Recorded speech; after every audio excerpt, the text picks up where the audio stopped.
Soyez les bienvenus, Champangui, sur cette plateforme en ce dimanche 11 octobre 2015 pour notre transmission Les aventures mystérieuses de l'école Kimuntu dans la section Les histoires du royaume Congo. Sans plus tarder, nous allons nous retrouver pour notre première histoire.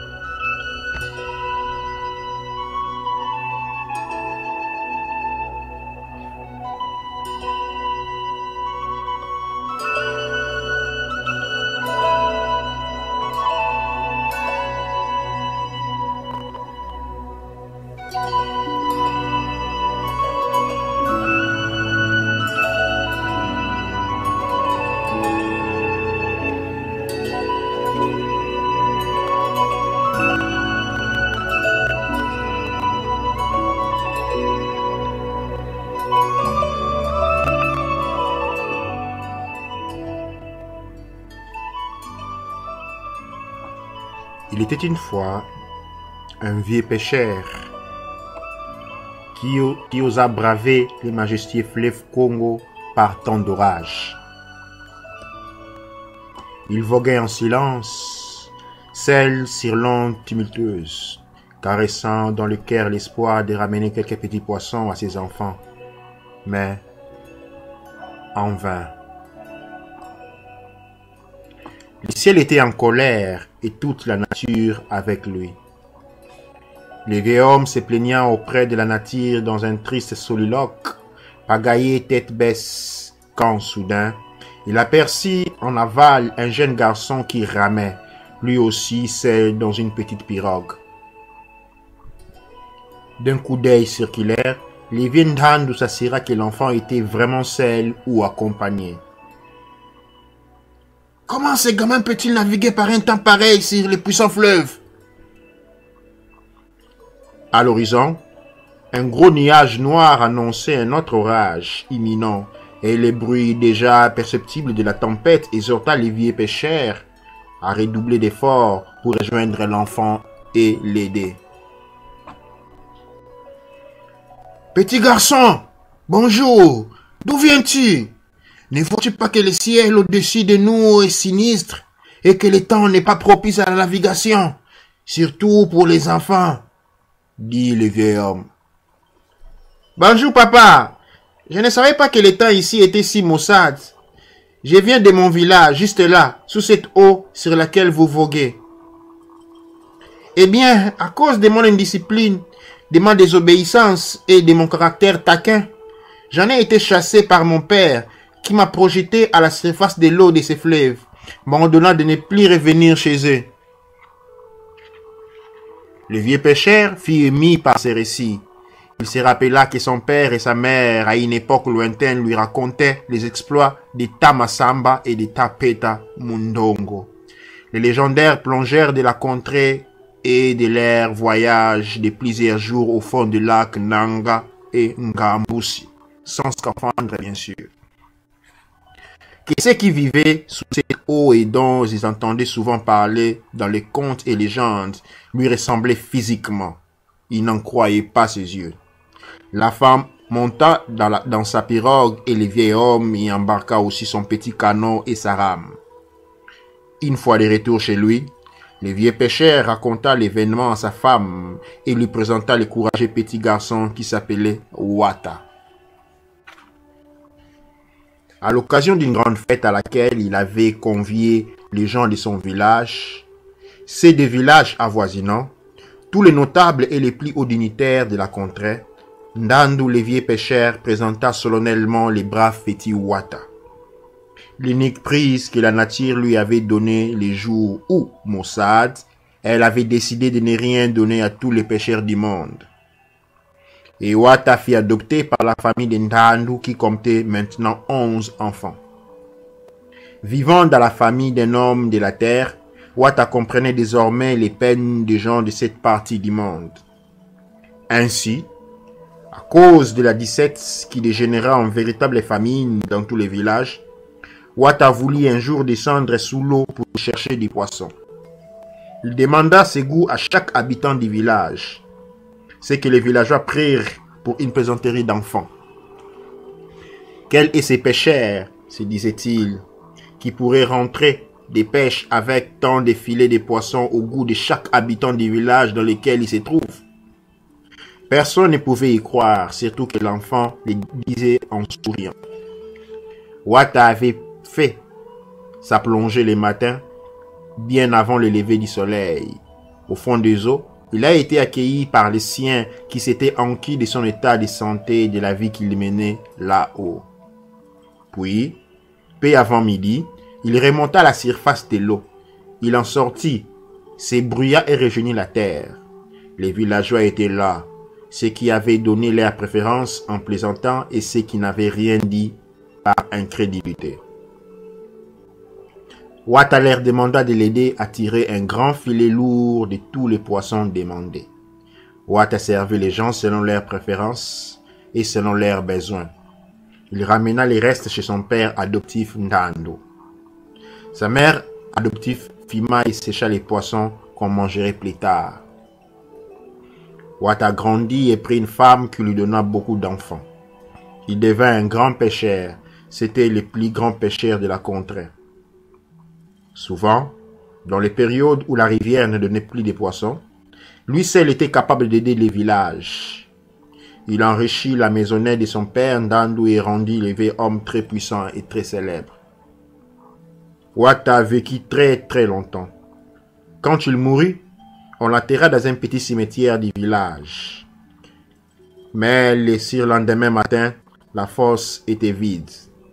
Ce qu'il avait déterré était-il passé par là pour tirer un peu de la force de cet homme très puissant de son vivant, en buvant un peu de son sang, ou en répaissant un peu de sa viande, ou encore en portant sur eux comme objet de piété un élément de son corps?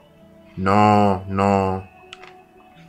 Les griots, les oracles et les clairvoyants du village savaient que 3 jours après leur funérailles,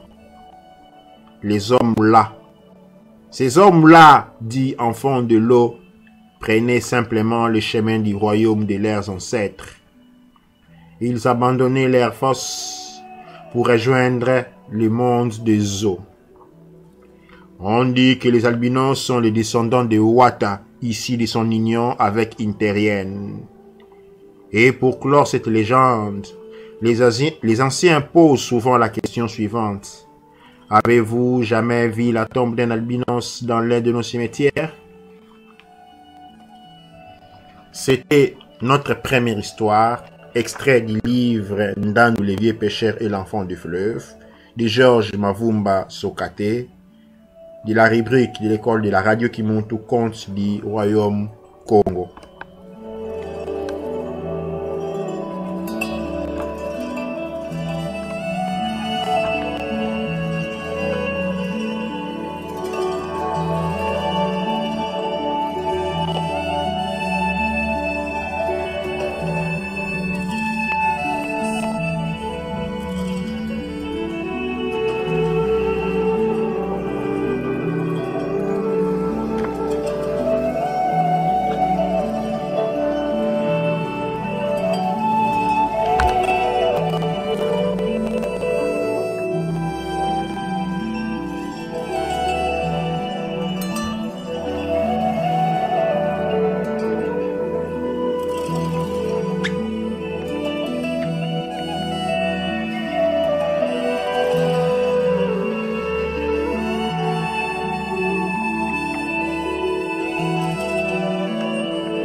Il y avait une fois dans un petit village de Mbanzangungu un homme qui avait des femmes.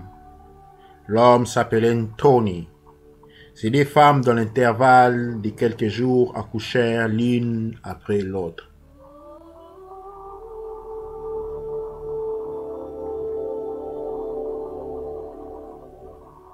La première donna naissance à un anthropoïde, la deuxième à un admirable bébé.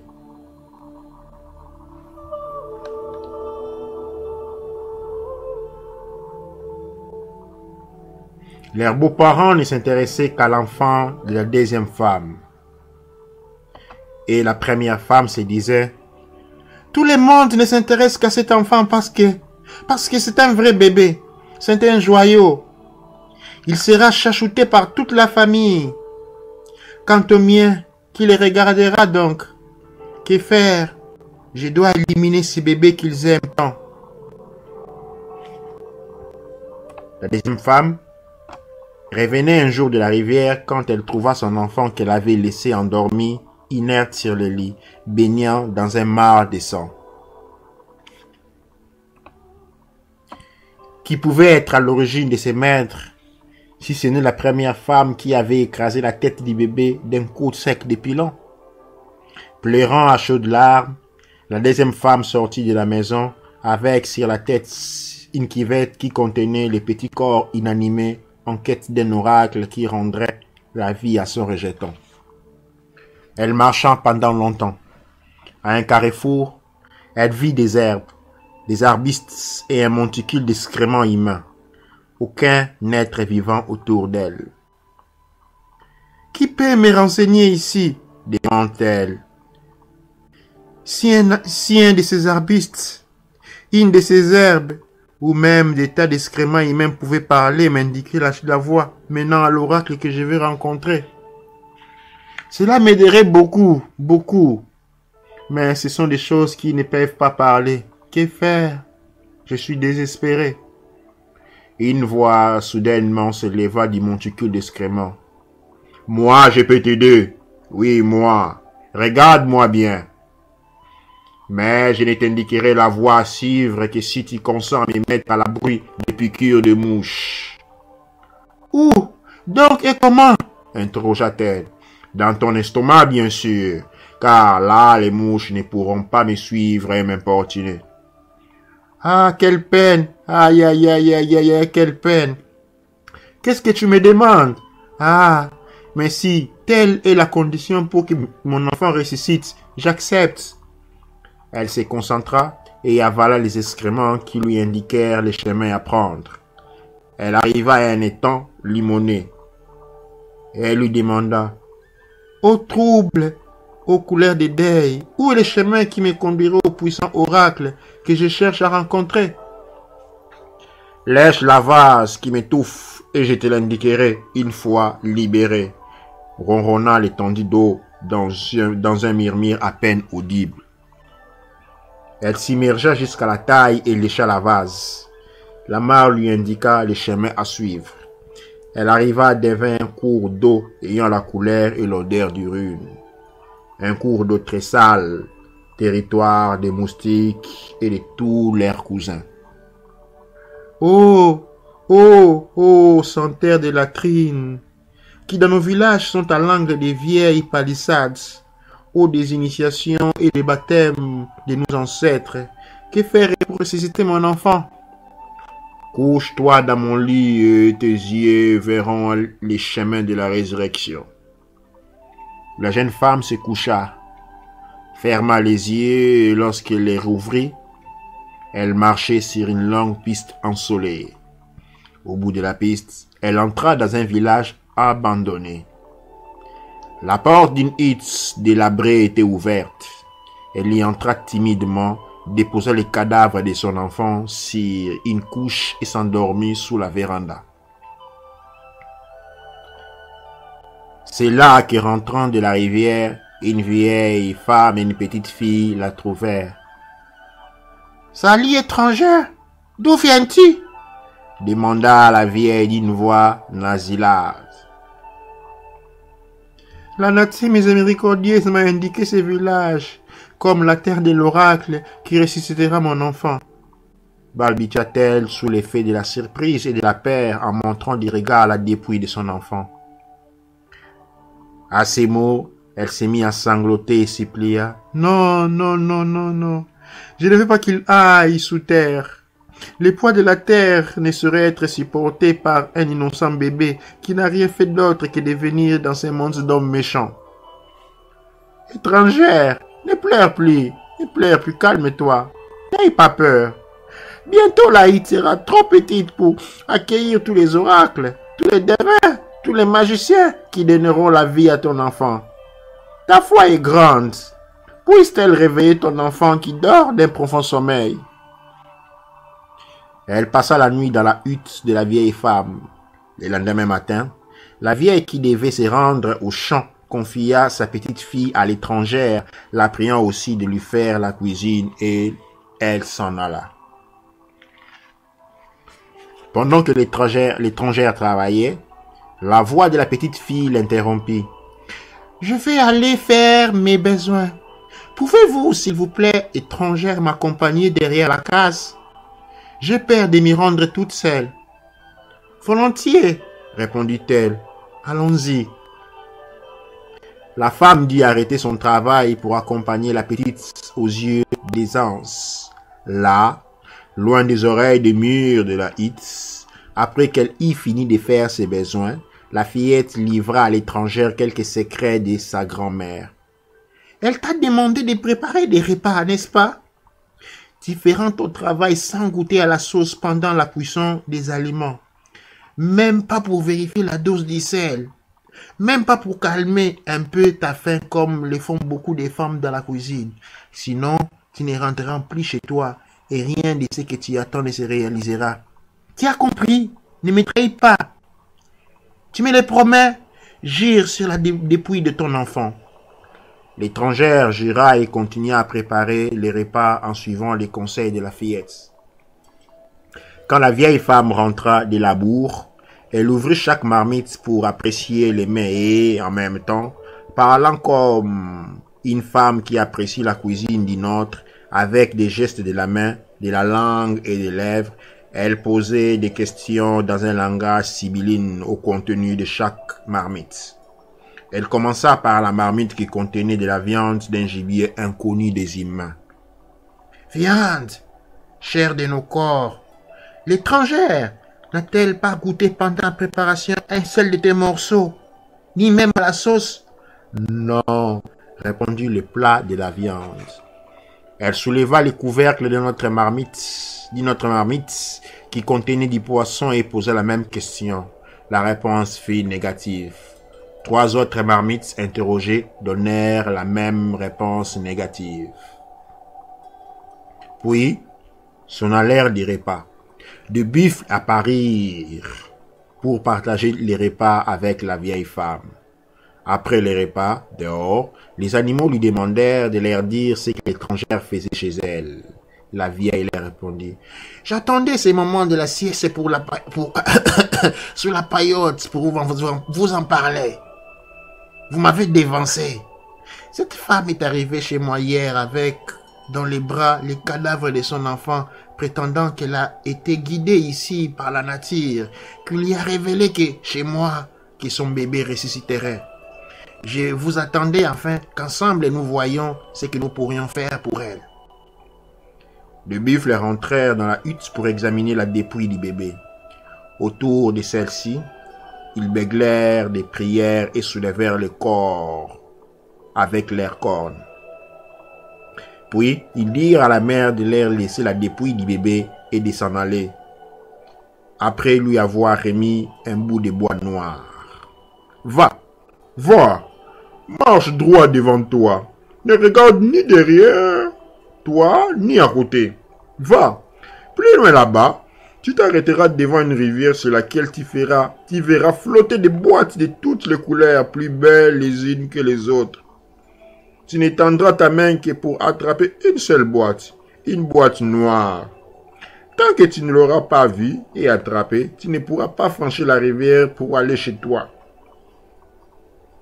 Quelques heures plus tard, accroupie là-bas au bord de la rivière, elle assistait impassible au défilé des boîtes. Elle entendait les signes de l'oracle. Les boîtes de toutes les couleurs passaient. Elle attendait. Quand enfin elle vit 3 boîtes. La boîte noire était au milieu. Elle bondit, la prit promptement et courut sans se retourner jusqu'à son village. Quand elle y arriva, elle s'affala, morte de fatigue sur le sol. De la boîte jaillit un enfant encore plus beau que celui qu'elle avait été enfantée. La première femme voyant cela fut encore plus jalouse. « Oh, comment cela ?» dit-elle. « Moi qui croyais en avoir fini avec ces beaux bébés en les tuant. Les dieux l'ont ressuscité encore plus beau qu'avant. Que vais-je faire cette fois? Le tuer une deuxième fois, ce serait peine perdue. Il reviendra, il ressuscitera, sûrement encore plus beau et plein de vitalité. Que faire? Je crois que c'est les miens que je vais tuer cette fois. Je vais éliminer cet enfant s'il est pour que les dieux les fassent ressusciter plus beau, comme ils l'ont fait pour l'enfant de ma rivale. » Aussitôt dit, aussitôt fait, elle tua son propre enfant dans l'espoir de les voir ressusciter plus beau. Elle mit la dépouille dans une grosse calebasse et s'en alla au devant du Dieu qui ressuscite les morts sans en demander le chemin à la coépouse. Les hasards fit qu'elle emprunta les mêmes chemins que sa rivale. À la croisée des chemins, elle regarda à droite, elle regarda à gauche et ne trouva personne pour la renseigner sur les chemins à prendre. Il n'y avait qu'un monticule d'excréments humains autour duquel s'étaient rassemblées des mouches bleues et noires. L'état d'excréments lui demanda la même chose qu'à sa rivale, mais elle refusa en s'écriant. « Quoi? Ah ouh, quoi là? Moi? Qu'est-ce que tu racontes? Manger des matières fécales? Depuis quand un être aimé se remet-il dans sa bouche ce qu'il a rejeté par son anus? Si tu ne veux pas m'indiquer les chemins à prendre, je me débrouillerai toute seule. Et je suis sûr que j'y arriverai. Oh, c'est quoi ça? » Puis elle continua sa route à tâtons comme un aveugle qui n'a pour guide que son bâton et son destin. Plus loin, elle répugna à lécher l'étang limonné ou à plonger dans la rivière à la couleur et à l'odeur d'urine. Pourtant, elle arriva elle aussi dans le village de la vieille femme et elle fit récit par elle dans sa hutte. Le lendemain, elle fit avec beaucoup de soin la cuisine que la vieille lui demanda de faire, mais elle ne prit pas en considération les conseils de la fillette qu'on lui avait confiée. Esclave de ses désirs, elle goûta la sauce et mangea même un peu de ce qu'elle avait préparé. On me dit de ne pas goûter à la sauce. Comment vais-je apprécier ces plats si je ne goûte pas à la sauce? Quel est ce village-là où on interdit à une ménagère de faire correctement son travail? Ah, c'est quoi ça? Moi, je ne suis pas de celles qu'on dicte une ligne de conduite, hein? Comme ça, là. Non, non. J'ai fait ce qui me plaît. J'ai fait ce que je dois faire et non ce que les autres veillent que je fasse. Peut-être lorsque la vieille reviendra ici, là, elle me donnera même pas assez de nourriture. Autant me servir moi-même, maintenant. Ce n'est que charité bien ordonnée. Les marmites interrogées n'hésitèrent pas à la dénoncer lorsque plus tard la vieille femme rentra chez elle. Les restes des poissons cuits, à l'étouffer, dit à la vieille.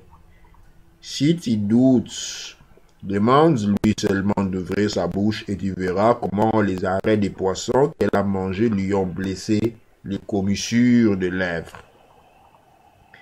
La vieille femme et ce buffle se contentèrent des restes. Et après s'être enquis du motif de la visite de la femme, les buffles lui remirent tout de même un bout de bois noir et lui dirent « Va, quand tu arriveras à la rivière, tu verras flotter des boîtes de toutes les couleurs. Tu prendras celui qui te plaira. » Alors, laissons là, dans la hutte de la vieille femme, la dépouille de son enfant, la femme prit le chemin du retour, le cœur plein de joie, à l'idée qu'au-delà de la rivière et de l'autre côté des arbres, elle retrouverait bientôt son fils plus beau et plein de vitalité. au bord du fleuve, où elle devait attendre et prendre la boîte qui contenait son enfant. Elle se tenait debout à admirer les boîtes passées. Son cœur lui dicta de choisir la boîte la plus belle. Rentrée chez elle, lorsqu'elle ouvrit, des aspics aux yeux effrayants dressèrent leur tête et l'engloutirent.